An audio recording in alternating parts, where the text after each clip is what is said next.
Welcome back to rising Pakistan. हमारे साथ मौजूद है निम्रा रफीक, जो कि बड़ी ज़बरदस्त सिंगर हैं, जो यंग इस वक्त आर्टिस्ट पाकिस्तान में काम कर रहे हैं, इनोवेशन कर रहे हैं। अभी कुछ देर पहले मीना तारिक इनोवेशन की बात कर रही थी, तो वो सिर्फ कारोबार की इनोवेशन की बात नहीं है। ज़िंदगी में आप कुछ भी कर रहे हो उसमें इनोवेशन होनी चाहिए। म्यूज़िक में इनोवेशन कर रही हैं, म्यूज़िक अरेंजर हैं, साउंड इंजीनियर हैं, म्यूज़िक प्रोड्यूसर हैं, गिटारिस्ट हैं, सिंगर हैं और पता नहीं क्या क्या है। वॉइस ओवर आर्टिस्ट भी हैं। वॉइस ओवर आर्टिस्ट भी है। अस्सलाम वालेकुम। वालेकुम अस्सलाम, कैसे हैं आप? Good morning. गुड मॉर्निंग, कैसी हो? ठीक हो? बिल्कुल ठीक, जबरदस्त। आप दोनों को हम राइजिंग पाकिस्तान में खुश आमदीद कहेंगे। दो कौन है? तुम अकेली आई हो? हाँ। तो ये हाथ में क्या? ओह अच्छा, सॉरी। अच्छा बात सुनो, इंस्ट्रूमेंट्स के जिस तरह मतलब हम अपने पेट्स के नाम रखते हैं, इसी तरह जो तुम म्यूजिशियन लोग होते हो, अपने जो इंस्ट्रूमेंट होता है, जो अपना फेवरेट गिटार, उसका भी कोई नाम रखते हो या बस वो गिटार है? कभी कभार रख लेते, जैसे ये मेरी मीना कुमारी है। ये मीना कुमारी इसलिए क्योंकि मेरी नीस का नाम मीना है, तो उसको वो जब भी मैं गिटार उसके सामने बजाती थी तो वो आके ना टंग टंग इसके ऊपर करके, और वो माशाल्लाह से प्रॉपर सुरीली है, तो उसके बाद से मैंने इस गिटार का नाम रखा हुआ है मीना कुमारी। तो वो जब भी आती है, घर आती है, तो वो कहती है मीना कुमारी। उसको मतलब वो क्यों होता है कि मुझे गिटार निकालना है और मैंने गाना है। Great great great. अच्छा भाई, अभी जब ब्रेक था तो मीना तारिक पूछ रही थी कि आपने निम्रा से ज़रूर पूछना है कि साउंड इंजीनियर, म्यूज़िक अरेंजर और म्यूज़िक प्रोड्यूसर में क्या फ़र्क होता है? अच्छा, sound engineer, basically sound engineer का काम ये होता है कि अगर कोई गाना है या कोई कॉन्सर्ट हुआ है तो उसका जो साउंड है उसको बैलेंस करना, कि वोकल्स किस पिच पे रहने चाहिए हैं। म्यूजिशियन अगर गिटार्स की लेयर बजी हुई है या ड्रम्स की लेयर बजी हुई है तो उसको बैलेंस करना, उसको पूरा मतलब उसका साउंड बैलेंस करना, वो मिक्सिंग में होता है। वो जब मिक्स कर रहे होते हैं आपको, तो आप वो इस तरह के टूल्स इस्तेमाल करते हैं जिससे आप, क्योंकि नॉर्मली ये होता है कि जब भी वोकल गा रहा होता है, वोकलिस्ट गा रहा होता है, तो म्यूज़िक हमेशा थोड़ा सा कम होता है ताकि वोकल की आवाज़ इनहेंस हो। ठीक है। तो वो बेसिकली साउंड अरेंज का जो डिज़ाइन होता है वो कहलाता है। फिर म्यूज़िक अरेंज जहाँ की बात आती है, म्यूज़िक अरेंज का मतलब ये होता है कि गिटार गाने के अंदर एक छोटी से बड़ी चीज़ जो बजी हुई है, उसके अंदर गिटार बजा हुआ है, उसके अंदर चेलो बजा हुआ है, ड्रम्स बजा हुआ है, कीज़ बजे हुए हैं, वायलिन बजा हुआ है, तो वो पूरा अरेंज करना, मतलब वो खुद बजाना, वो एक अरेंजर का काम होता है। बाज़ वक़्त अरेंजर्स होते हैं, जैसे मेरा ये होता है कि मैं बहुत सारे इंस्ट्रूमेंट्स बजाना नहीं जानती, तो मैं कीज़ पे ही गिटार का टोन लगा के गिटार बजा रही होती हूँ कीज़ पे, क्योंकि मुझे कीज़ बजानी आती हैं, तो मैं कीज़ बजा के कीज़ पे गिटार का टोन निकालती हूँ, तो मैं कीज़ पे बजा रही होती हूँ। और ड्रम्स भी ये होता है कि अब टेक्नोलॉजी इतनी ज़्यादा आ गई है कि आपको लाइव नहीं बजवाना पड़ता, आप सब कुछ जो है एक छोटे से इतने से मिडी के ऊपर सब पूरा एक गाना बना सकते हैं। और म्यूज़िक प्रोड्यूसर कौन होता है? म्यूज़िक प्रोड्यूसर बेसिकली वो होता है जो उस अरेंजर को गाइड कर रहा होता है कि आपने ये बनाना है इसके ऊपर। बिग बॉस होता है, वो प्रोड्यूस कर रहा होता है, वो बता रहा होता है। अब जैसे मैं अगर अपना कोई गाना किसी प्रोड्यूसर से करवा रही होंगी, तो बेसिकली वो प्रोड्यूसर नहीं होगा, प्रोड्यूसर मैं होंगी, क्योंकि मैं उसको एक्चुअली बता रही हूँ कि मुझे यहाँ पर ये पीस बजा हुआ चाहिए है। अच्छा, मौसीकार जो लिखा हुआ आता था फिल्मों में भी, पीटीवी के प्रोग्राम के थे, मौसीकार सोहेल राना, वो मौसीकार, म्यूजिक डायरेक्टर, म्यूजिक प्रोड्यूसर, हाँ बेसिकली मैं कहलाऊंगी डायरेक्टर कहलाऊंगी। प्रोड्यूसर बेसिकली वो ये होता है कि वो पूरा प्रोड्यूस करता है, वो उस चीज़ को छोटी से बड़े चीज़ तक लेके जाता है, बनाता है बैठ के, जो धुन बनाता है चांदनी नहीं, वो कंपोजर कहलाता है। वो क्या? अच्छा, वो कंपोजर है, वो कंपोजर है। जैसे मैं कंपोजर हूँ, मैं लिरिसिस्ट। सारे लोग तुम लोग मिलकर काम करते हो? अच्छा। कभी कभार एक ही होता है, वन मैन आर्मी भी होती है, जो composer, lyricist, producer, arranger, sound mixing वाला जो भी है, वो पूरा एक वन मैन आर्मी भी होती है।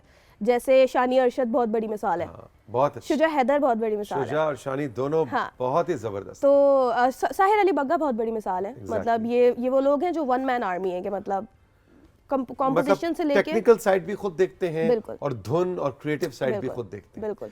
अच्छा भाई, साथ साथ कुछ सुनाओ भी। क्या पहला गाना तो मैं सुनाना चाहती हूँ, मैडम नूर जहाँ का, उनकी बरसी है अभी 23 तारीख को, तो मैं चाह रही थी कि उनका एक गीत मैं गाती हूँ, चांदनी रातें। अरे क्या बात है, क्या कोशिश कर सकती हूँ मैं। ओके ओके, इजाजत। बिस्मिल्लाह। सब जग सोए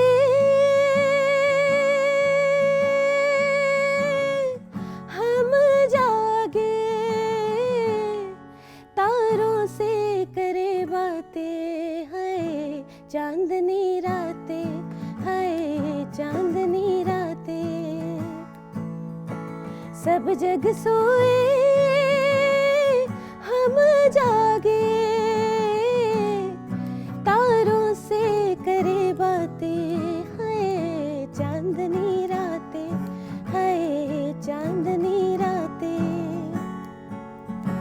तकते तकते बीती जाए आस पिया ना आए रे, तकते तकते शाम सवेरे दर्द अनोखे उठे जिया घबराए रे, शाम सवेरे।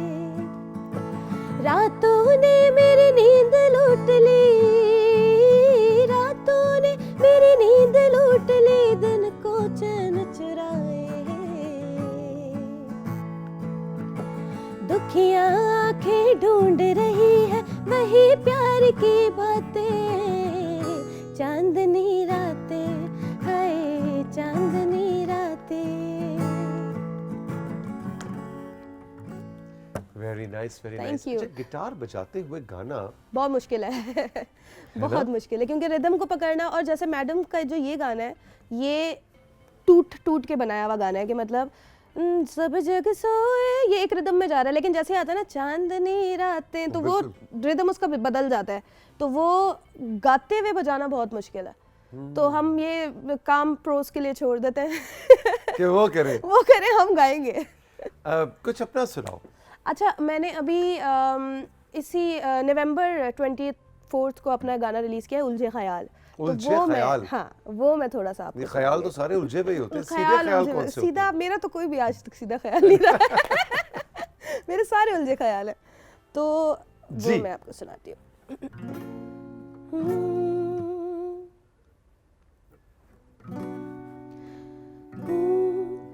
उलझे ख्यालों में कहीं करना सवाल फिर वही, धुंधले ख्वाब फिर वही, आंखों पे जाल फिर वही, लम्हे संभाल के यूं ही भर ले उड़ान फिर कहीं, साथ मेरे तू चल कहीं, राहों में मुझको मिल कहीं, अश्क से बहता पानी तेरी याद दिलाए, पानी में घुलता रंग ये तेरी याद दिलाए।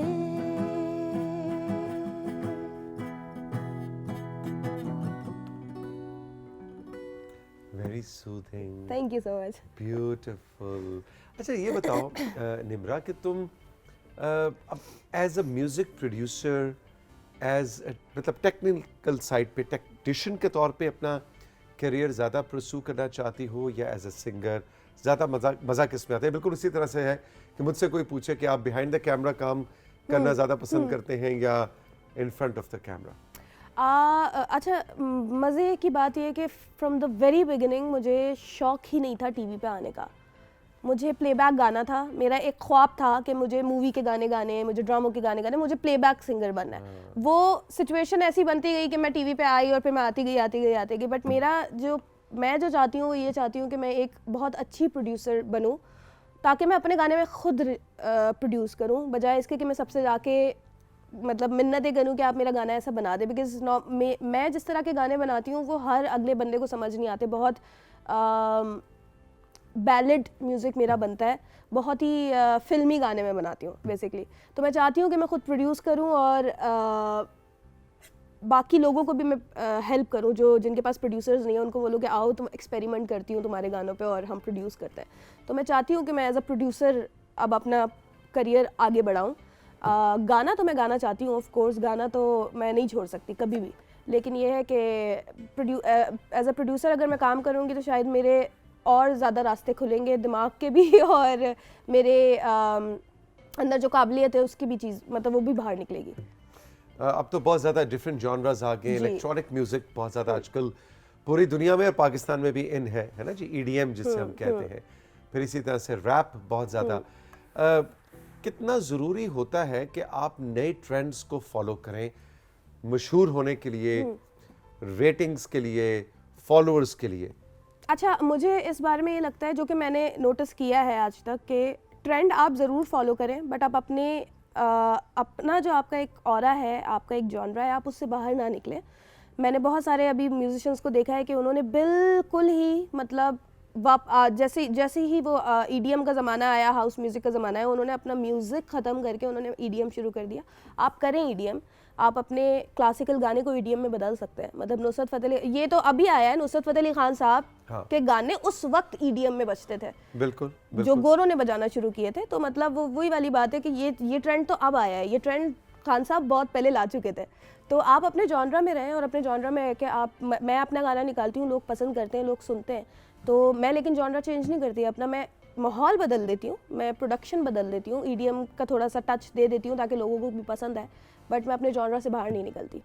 तो ये बहुत ज़रूरी है। अच्छा, रैप के बारे में तुम्हारा क्या व्यू है? मुझे तो नहीं आता समझ में, ऑल तो मैं यंगस्टर्स की फ़ैन हूँ, यंगस्टर्स के मैं रैप सारे रटे हुए मुझे, बट मुझे आज तक समझ नहीं आया उसका। तो समझ नहीं रहा? तो समझ नहीं आई। मैं सच बोलती हूँ, सॉरी, अगली बार मुझे मैं मसले में फंसूंगी, बट कोई बात नहीं। बहुत से दोस्त जो है वो तुम्हारे से नाराज होंगे। बहुत सारे होंगे, बट मैंने इस बात का आज तक जो है वो नहीं किया। अच्छा, पीटीवी का एक प्रोग्राम है सुखनवर जी, उसका एक्सपीरियंस बताओ कैसा है? बहुत मज़े का एक्सपीरियंस रहा था। फातिमा हसन साहिबा का मैंने कलाम। उनकी गज़लें मैंने गाई हैं। एक क्या बात। उनकी लिखी हुई पोइट्री पे हमने उसको कंपोज किया खुरम लतीफ़ी साहब ने, तो वो मैंने 3 गज़लें उनकी गाई थी। एक मेरी बहुत फेवरेट थी मनाजिर, जो कि उन्होंने बाद में मुझे बताया, मैंने गा तो लिया था बट जब मैं उनसे मिली हूँ तो उन्होंने मुझे बताया कि उन्होंने स्विट्ज़रलैंड में बैठ के लिखी थी। तो वो फिर मेड सेंस कि वो इतनी अच्छी लिखी हुई, इतनी प्यारी, वो कंपोज इतनी प्यारी हुई हुई खुरम लतीफ़ी ने, बहुत खुरम प्यारा। तो इतना ज़बरदस्त हमारे बहुत अच्छा पाकिस्तान टेलीविजन के सीनियर डायरेक्टर भी हैं और बहुत अच्छे, खुद गाते भी बहुत अच्छे और कंपोज भी बहुत अच्छे। बिल्कुल, तो वो बड़ा मुझे मज़ा आया था उस पे उनके साथ। और फातिमा हसन का तो मैं बहुत अरसे से फ़ैन हूँ, उनका इतना मजबूत कलाम होता है और इतनी खूबसूरत वो शख्सियत है खुद भी कि उनके कलाम का तो मैं बहुत बड़ा फ़ैन हूँ। अच्छा, तो अभी भूल गई हो या एक आध शेर कुछ याद है मुझे, मनाजिर उनका, उनकी अच्छा, जो हल्का गज़ल सा है वो कुछ याद हो है जाए मुझे। अगर।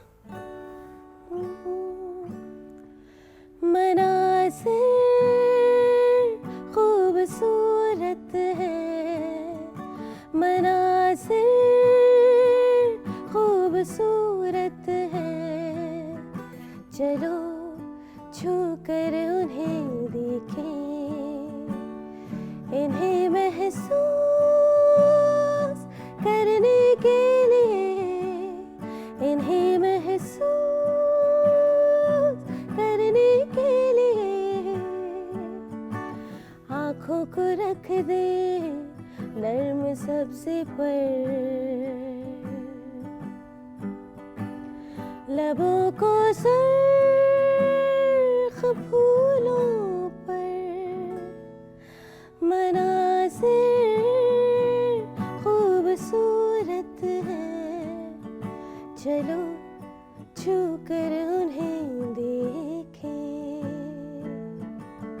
ये इनकी इतनी खूबसूरत नज़्म, इतनी खूबसूरत, मनाजिर खूबसूरत हैं, चलो छू कर इन्हें उन्हें देखें, इन्हें महसूस करने के लिए आँखों को रख दे नर्म सब्ज़े पर, लबों को सुर्ख फूलों पर।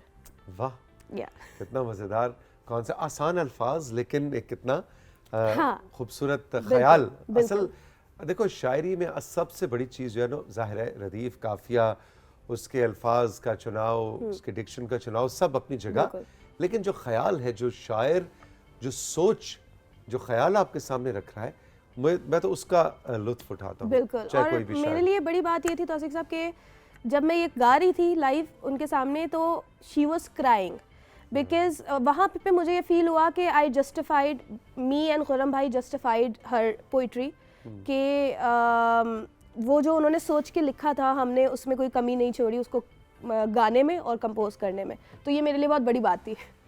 तुम कराची से हो जी। और आप बहुत अरसे से इस्लामाबाद में हो, तो ये ज़रा बताओ कि ये मतलब कि कहते हैं कराची वालों के इस्लामाबाद में आके रहना और टिक जाना बहुत मुश्किल होता है, तुम्हारा एक्सपीरियंस कैसा है? मेरा एक्सपीरियंस बहुत अच्छा है, मतलब मैं तो खैर जहाँ जाती हूँ मैं वहीं पे ढल जाती हूँ। अब मैं इस्लामाबादी हो चुकी हूँ बिल्कुल, मेरे घर वाले नहीं यकीन करते, मैं 12 बजे सो जाती हूँ मैं सुबह 8 बजे ऑफिस के लिए उठी हुई होती हूँ, जो कि मेरा रूटीन नहीं था। एक चीज़ जो मैं मिस करती हूँ कराची की वो है खाना। हाँ, मैं बहुत मिस करती हूँ खाना, तो मैं खैर घर में खुद बनाती हूँ, बट वो जो एक इवन वहाँ का अंडे वाला बर्गर खाने का जो मज़ा है, गोलगप्पे खाने का, वो यहाँ पर नहीं है तो अच्छा, इसका मैंने हल ढूंढा हुआ है। अभी पिछले वीकेंड पे मैं कुछ अपनी जाती काम के सिलसिले में कराची में था। ओके। वैसे मैंने बताया किसी को नहीं था, क्योंकि मुझे पता था सारे दोस्त जो वो पीछे पड़ जाएंगे। मैं खामोशी से गया और खामोशी से 2 दिन रह के आ गया, कोई इंस्टा स्टोरी नहीं, कुछ नहीं।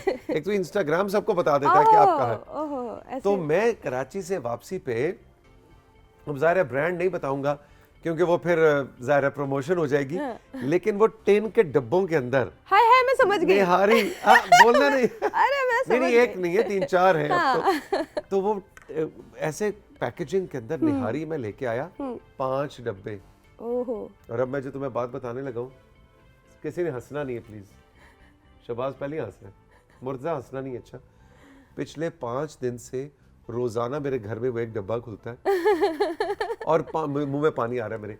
वो 5 दिन से मैं सिर्फ निहारी खा रहा हूँ।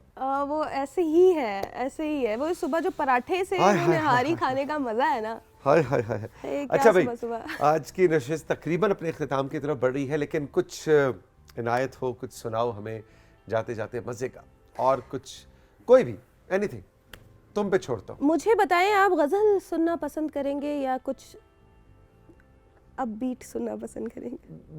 दोनों, लेकिन चलो अपबीट। वैसे तो मैं दोनों पसंद करता हूँ, लेकिन अपबीट।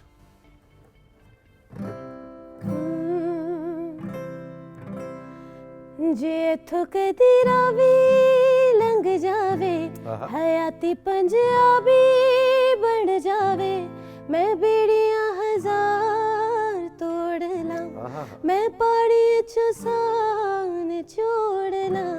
जे थुक दिरावी लंघ जावे, हयाती पंजाबी बन जावे, मैं बेड़ियां 1000 तोड़ लां, मैं पाड़ी चुसान छोड़ लां, जे थुक दिरावी लंघ जावे।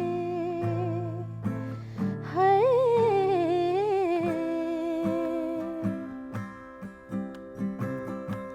ये कैसी मजबूरी हो गई, क्यों सजना तू दूरी हो गई, वे बेले अदनाल वग गई, ए जिंद कद पूरी हो गई, बेगाने अधरा मोड़ के मैं अपनी महार मोड़ ला, जे थुक दिरावी लंघ जावे, हयाती पंजाबी बन जावे, मैं बेड़ियां 1000 तोड़ ला, मैं पाड़ी चुसान छोड़ ला, जे थुक दिरावी लंघ जावे। हाय वाह वाह वाह वाह Thank you. वाह, मजा आ गया, मजा आ Thank you गया, so much. मजा आ गया। निम्रा, जीती रहो, खुश रहो। शुक्रिया। बहुत लुत्फ आया हमेशा तुम्हारे साथ काम करके, तुम्हारे साथ मिल के, गप्पे लगा के, तुम्हें सुन के बहुत अच्छा लगता है। Thank you so much. और आपके साथ मुझे वैसे ही आपका ऑरा इतना मजे का है कि बहुत मज़ा आता है मुझे आपके साथ बात करके, मिलके, आपके शो पे आके। This is the second time मैं आपके शो पे आई हूँ। हाँ, एग्जैक्टली। और बहुत मज़ा आता है, सब बहुत अच्छे हैं। तो thank you so much for inviting me every time on your show. जीते रहो, खुश रहो। आपको आज का राइजिंग पाकिस्तान कैसा लगा, आपने हमें ज़रूर बताना है। कोई सवाल हो, कोई कमेंट हो, कोई मशवरा हो, हम उसके मुंतज़र हैं। हमारा इंस्टाग्राम है राइजिंग पाकिस्तान, और हमारा व्हाट्सएप नंबर तो आपको ज़बानी याद हो गया है। खुश रहिए, मिलेंगे फिर। खुदा हाफिज़।